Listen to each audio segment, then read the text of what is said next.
मराठी कॅलेंडरमध्ये चातुर्मास कालावधीला विशेष महत्त्व आहे, ज्याची सांगता कार्तिकी एकादशीने होते. मराठी वर्षातील सर्व एकादशी दिवसांपैकी कार्तिकी एकादशीला विष्णू प्रबोधोत्सव किंवा विष्णूचा जागरण उत्सव यांच्याशी जोडल्यामुळे विशेष महत्त्व आहे. आषाढी एकादशी, ज्याला देवशयनी एकादशी म्हणून ओळखले जाते, तो दिवस चिन्हांकित करतो ज्या दिवशी देव झोपतात असे मानले जाते. तर कार्तिकी एकादशीला देवउठणी एकादशी म्हणून ओळखले जाते, त्याच्या जागरणाचे प्रतीक आहे. 2024 मध्ये कार्तिकी एकादशी ही मंगळवार 12 नोव्हेंबर रोजी साजरी केली जाणार आहे. कार्तिकी प्रबोधिनी एकादशी 12 नोव्हेंबर रोजी येते आणि हे पंढरपूर यात्रेचे प्रतीक आहे. ही तारीख संत नामदेव महाराजांच्या जयंतीशी जुळते.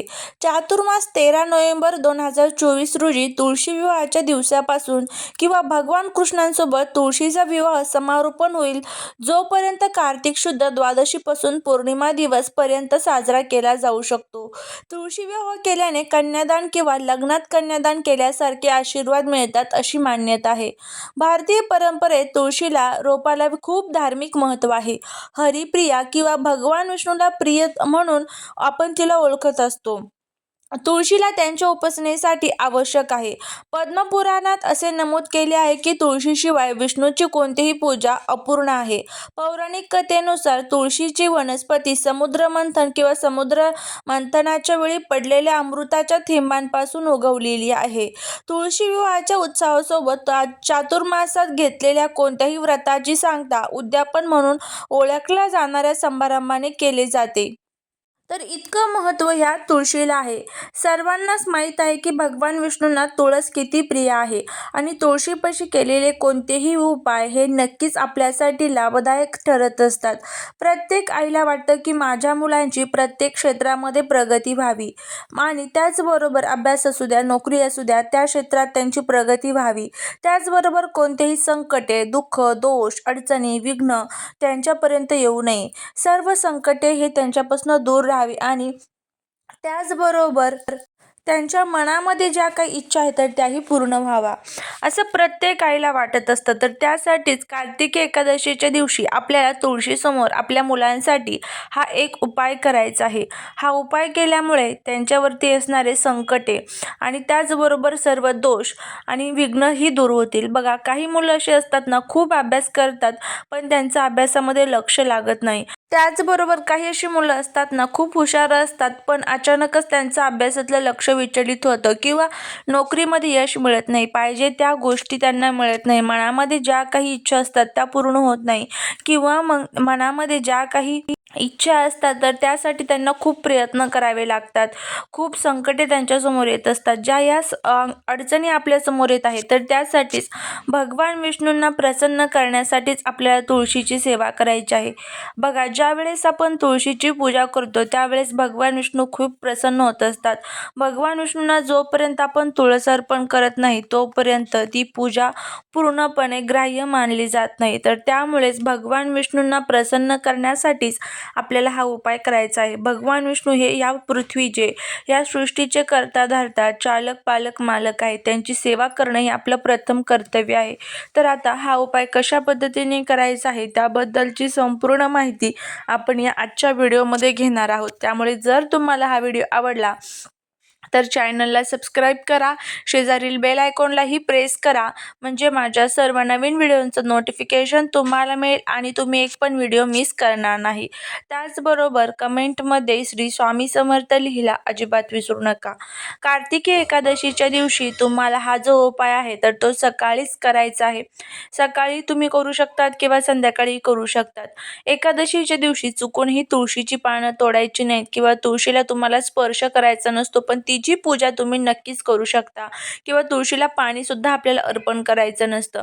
पण तुळशीपाशी तुम्हाला या दिवशी सकाळी लवकर उठून स्वच्छ अंघोळ करायची आहे. त्यानंतर तुळशीभोवती छान स्वच्छ रांगोळी काढायची आहे आणि त्याचबरोबर तुम्हाला हा जो उपाय आहे तर तो करायचा आहे. आता हा उपाय कशा पद्धतीने करायचा ते बघा. या उपायासाठी तुम्हाला काय करायचं आहे, 9 वाती तयार करायच्या आहेत. 1 वाती यामध्ये फुलवात असावी आणि 8 वाती ह्या लांब वाती असाव्यात. अशा पद्धतीने 9 वाती तुम्हाला तयार करायच्या आहेत. तुम्ही जो फुलवात बनवणार आहात तर त्या फुलवातीला थोडंसं वरती जी वात तयार करणार आहात त्याला थोडंसं वरती कुंकूसुद्धा तुम्हाला लावायचं आहे प्रत्येक वातीला. सफेद तशीच कापसाची वात ठेवायची नाही आहे. जे आपण लांब वाती बनवलेल्या आहे तर त्या लांब वातीच्या सुद्धा टोकाला तुम्हाला थोडंसं कुंकू लावायचं आहे. आता त्यानंतर बघा, हा उपाय तुम्ही तुमच्या मुलींसाठी मुलांसाठी करू शकतात. काहीच अडचण नाही, तुम्ही कोणाहीसाठी हा उपाय करू शकतात. तुम्ही त्यांची आई नसला, मावशी असला तरीही तुम्ही करू शकतात. तर आता जर घरामध्ये सुतक पिरियड्स असेल तर तुम्हाला हा उपाय करता येणार नाही. नंतर एखाद्या एकादशीच्या वेळेस तुम्ही केला तरीही चालेल. आता ह्या ज्या वाती आपण तयार केलेल्या आहेत तर त्या तुम्ही एखाद्या मातीच्या पंतीमध्ये घेऊ शकतात. पंती थोड्याशा मोठ्या आकाराची घ्यायची आणि ज्या लांब वाती केलेल्या आहेत तर त्या तुम्हाला 8 दिशेंना 8 म्हणजे पूर्व, पश्चिम, उत्तर, दक्षिण ह्या 4 दिशांना 4 आणि ज्या उपदिशा आहेत ईशान्य, नैऋत्य, आग्नेय, वायव्य ह्या ज्या 4 दिशा आहेत तर ह्या 4 दिशांना 4 अशा प्रकारे 8 आपल्याला वाती त्या लांब वाती तिथे त्या दिव्यामध्ये टाकायच्या आहेत आणि जी एक फुलवात तयार केलेली आहे तर ती उभी तुम्हाला त्या दिव्यामध्ये ठेवायची आहे. अशा पद्धतीने आता हा दिवा आपला तयार झाला. त्यानंतर एक प्लेट घ्यायची आहे. त्या प्लेटमध्ये तुम्हाला खाली स्वास्तिक काढायचं आहे. स्वास्तिक काढून त्यावरती थोडीशी हळदी कुंकू अक्षता अर्पण करायचे. हा जो दिवा आपण तयार केलेला आहे तो तिथे तुम्हाला ठेवायचा आहे. त्यानंतर तुम्हाला हा दिवा घेऊन तुळशीजवळ जायचं आहे. तुळशीजवळ गेल्यानंतर सर्वात प्रथम तुळशीजवळ हा दिवा तुम्हाला प्रज्वलित करायचा आहे. संपूर्ण ज्या 9 वाती आपण त्या दिव्यामध्ये टाकलेल्या आहेत तर त्या प्रज्वलित करायच्या. दिव्याला हळदी कुंकू अक्षता वाहायचं, तुळशीला हळदी कुंकू अक्षता वाहायचं. एखाद्या लाल कलरची जर चुनरी तुमच्याकडे असेल तीही तुम्हाला तुळशीवरती टाकायची आहे आणि त्यानंतर तुम्हाला दिव्यासमोर बसून म्हणजेच तुळशी मातेसमोर बसून भगवान विष्णूंना प्रार्थना करायची आहे की माझ्या मुलांच्या जीवनातील, मुलींच्या जीवनातील ज्या काही अडचणी आहेत, संकट आहेत तर ते दूर करा. तुमची कृपा सदैव त्यांच्यावरती असू द्या. अशा पद्धतीने आपल्याला प्रार्थना करायची आहे. आणि त्यानंतर मग 5 लवंगा तुम्हाला हातामध्ये घ्यायच्या आहेत. 5 लवंग हातामध्ये घेऊन सर्वात प्रथम पहिली लवंग हातात घ्यायची आणि तुम्हाला ओम नमो भगवते वासुदेवाय या मंत्राचा जप करायचा आणि ती लवंग त्या दिव्यात टाकायची. परत पुढची लवंग हातात घ्यायची. ओम नमो भगवते वासुदेवाय या मंत्राचा जप करायचा आणि ही लवंग त्या दिव्यामध्ये टाकायची. असं 5 वेळेस करायचं. लवंग घेत असताना त्या तुटलेल्या फुटलेल्या अशा अजिबात नको, अखंड लवंगा तुम्हाला घ्यायच्या आहेत. आणि त्यानंतर मग परत तुम्हाला तुळशीच्या 5 प्रदक्षिणा मारायच्या आहेत. तुळशीजवळ प्रदक्षिणा मारण्यासाठी जागा नसेल तर स्वतःभोवती सुद्धा प्रदक्षिणा मारू शकतात. अशा पद्धतीने कार्तिक एकादशीच्या दिवशी सकाळीच आपल्याला हा उपाय जो आहे तर तो करायचा आहे. मुलांसाठी तुम्ही हा उपाय करून बघा. ज्या काही अडचणी मुलांना येत असतात, ज्यावेळेस आपण काही उपाय तुळशीजवळ करत असतो तर त्या अडचणी खूप लवकर कमी होत असतात. तुमच्या मुलांची नावंसुद्धा तुम्ही तिथे घेऊ शकतात. जर तुम्हाला घ्यायची असेल की माझ्या मुलाचे हे नाव आहे आणि त्याच्यावरती ज्या काही त्याच्या मनात इच्छा आहेत तर त्या पूर्ण करा. त्यांच्यावरती असणारे संकटे, अडचणी, विघ्न, दोष दूर करा. अशी प्रार्थना आपल्याला करायची आहे.